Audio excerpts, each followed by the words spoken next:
I have been suggesting that the best way to celebrate Dr. Udai Pareek is to pick up any one of his publications and discuss about it. Just as an illustration, by no means please take it as exactly the way you do it. You can adopt it the way you want, and you can uh, discuss by the pattern you like. I'm just picking up one of his books, which was published in the year 1993. And the book is this: Making Organisational Roles Effective. I think this is a wonderful book, 1993, published by Tata McGraw-Hill. Unfortunately, this is not available anywhere for sale, but it is available in most of the libraries. For example, I have checked in almost all the libraries of Ahmedabad, it is available. Many university libraries, this particular book is available. I think this is a great seminal contribution of Dr. Pareek. Dr. Pareek had done a lot of work on organizational roles. In fact, in our report of HRD given to Larsen and Toubro in 1974, there is a considerable emphasis on one of the purposes of human resource development is to help individual to develop himself or herself, and to develop individual in relation to the role, current role, develop individual in relation to the future roles, and also develop the role and develop the team and so many things. Dr. Pareek has been working most part of his life on roles. He created the concept of role efficacy. I still remember the day when both of us were doing a program for Air India staff, particularly their marketing team. And I was taking a class on who am I, sense of efficacy, personal effectiveness. And Udai was sitting at the back, and he was converting various inputs we were talking into an instrument to measure role efficacy. I finished my class. Udai shared with me some of the dimensions of role efficacy, and we went on working on that, and he finally conceptualized it as consisting of 10 dimensions of role efficacy. That is only one part of it. Later, he worked on the sources of role stress. He discovered a large part of the tension that people have in relation to the work they perform is on the basis of role and role-related conflicts. He identified the sources of role conflict, role stress, and also came up with a test to measure these sources, and also identified mechanisms of resolution of these things. All these are put in this wonderful volume of managing or making organizational roles effective. In the preface itself, he talks of how he was influenced to the work of in 60s of Kahn and others published in organizational stress. And later he talks of how Professor Pestenji has done pioneering work on eliminating stress, and his volume on stress and coping also has influenced him, and he supplied the coping strategies part of it. And then he talked of how he experimented with role negotiation, a concept that has helped both him run a number of workshops in India, Malaysia, Indonesia, and so on. And also finally talks of Belbin's team roles and interesting concepts. Now I will very quickly go through the contents of this particular book. In the first part of this book is divided into 4 parts. First part is on introduction. In the introduction, he talks of the importance of organizational roles. How the roles, the way you design the role and the way you make the role operative impacts the entire effectiveness of organizations. So many considerations of designing roles is talked of. Then he goes on to talk of the how do we map the role systems in organizations. And in the third chapter, he talks of effectiveness through role and role focused intervention. There are various interventions we use to conduct. So the first part is an introductory part, but in the second part, which is very very relevant in contemporary context, role stress. I think the nature of stress may have slightly changed post pandemic, but stress remains to be a major factor today. In a competitive world, you cannot avoid role stress. He talks of how organizations are contributing to stress of individual through the roles. He talks of ambiguity related stress and stress in taking new roles and inadequacy in performing the roles, how it causes to trust, linkage related stresses, and how does one cope with stress.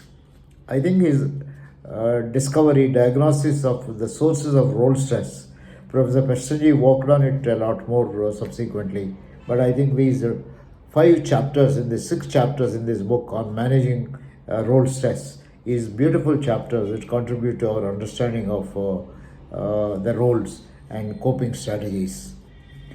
The chapter 10 on coping strategies gives many dimensions. Of course, in this book, Udai has also given mechanisms of mechanisms of measuring the role stress and so on. In part 3, I think he goes to a very proactive stance in terms of the roles, where he introduced the concept of role efficacy. He identified there are 10 dimensions that contribute to effectively performing role, which includes centrality, linkage, growth, inter-role linkages, superordination, and so on. I think there are 10 dimensions. I am not going to go into all these details. So in this book on 11th chapter, he gives the concept of role efficacy and how do you measure role efficacy. There are tools. We have developed tools. He has developed tools. Normally, you ask a person to write an essay on his or her role and then use that to measure the extent to which each one of these dimensions are reflected. And then the 12th chapter talks about how do you increase role efficacy. In the 4th chapter, the 4th part, he talks of team building through roles, where he talks about role negotiation. In fact, we very effectively used in many schools where we work, in colleges and industry, role negotiation as an exercise to resolve role conflict as well as enhance role contribution and so on. And the book ends with effective teams through team roles, where he has not given an instrument, but he discusses Belbin's team role inventory and interventions that are made.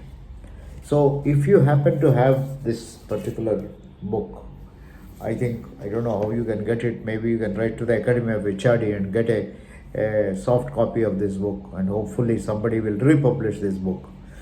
You will find it, this is a wonderful book, even in contemporary world, even today, if you want to. In fact, I think employee engagement and employee retention can be diagnosed as a consequence of the extent to which you have designed the roles, you have managed role stress, you have been able to help the individual to integrate his or her role with larger kind of goals and so on. And today we talk quite a bit about 70-hour work, 90-hour work week and things like that, which I think there is a lot of controversies, a lot of things that are written. But to me, I think if you enjoy your work, you don't count hours. And if you make your role effective, again, you don't count hours. I think roles have boundaries, roles have effectiveness, roles are ways of expressing your talent, roles are ways of contributing to the organization, and roles are ways of taking the organization forward. And that doesn't mean that you spend all your life only in role, but I think in performing roles, there is an attitude that is required. There is a support that is required. All these are articulated very well in Dr. Pareek's book, Managing and Making Organisational Roles Effective. I think this is a wonderful kind of a book. I'm just taken this as an illustration. If we have, let us say, about half an hour to spend on this book, I would have probably made a PowerPoint presentation and summarized each one of these chapters. Half an hour. And after half an hour, next half an hour, we can discuss about relevance of each one of these concepts in contemporary world. I think any concept you take, any concept we talk about, you can take the concept of role effectiveness. I think there is a phenomenal work that could be done to make people enjoy their work. And that is what role effectiveness is. Role effectiveness leads to helping people to feel central, feel wanted, feel related, feel that they are growing, feel linked, and feel also contributing to larger kind of goals. That's a great concept Udai has given us. Same way, I think those of you who are feeling stressed, you can pick up one of the tools here. He has given a very interesting instrument of picture frustration test, where pictures are given and statements are made. You'll have to fill these, and your statement you fill is indicative of the kind of stress and the kind of coping strategy you may be using. So you can discuss for hours each one of the coping strategies.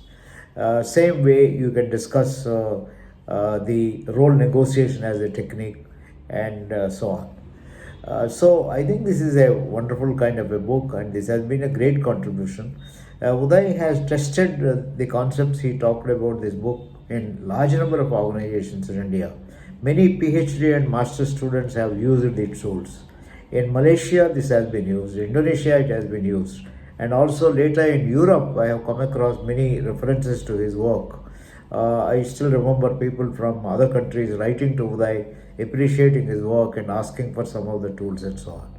So this is a great kind of contribution Udai Pareek has made, and it deserves, if you ask me, a full session and a larger seminar. So this is just an illustration of picking up his contributions, any one of his contributions, and talking about it.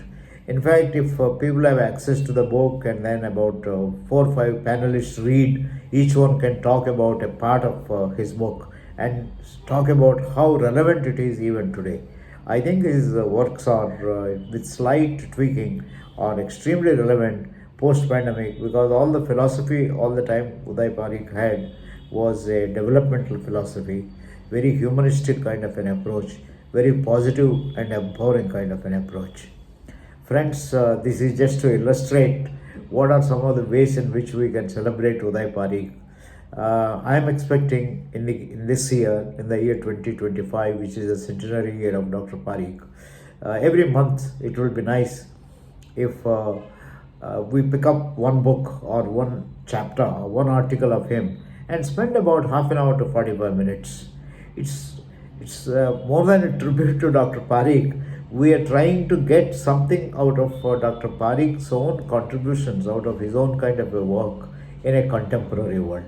So this also fulfills our purpose of learning from Udai Pareek's writings and using these concepts, examining and improving and making better lives for ourselves.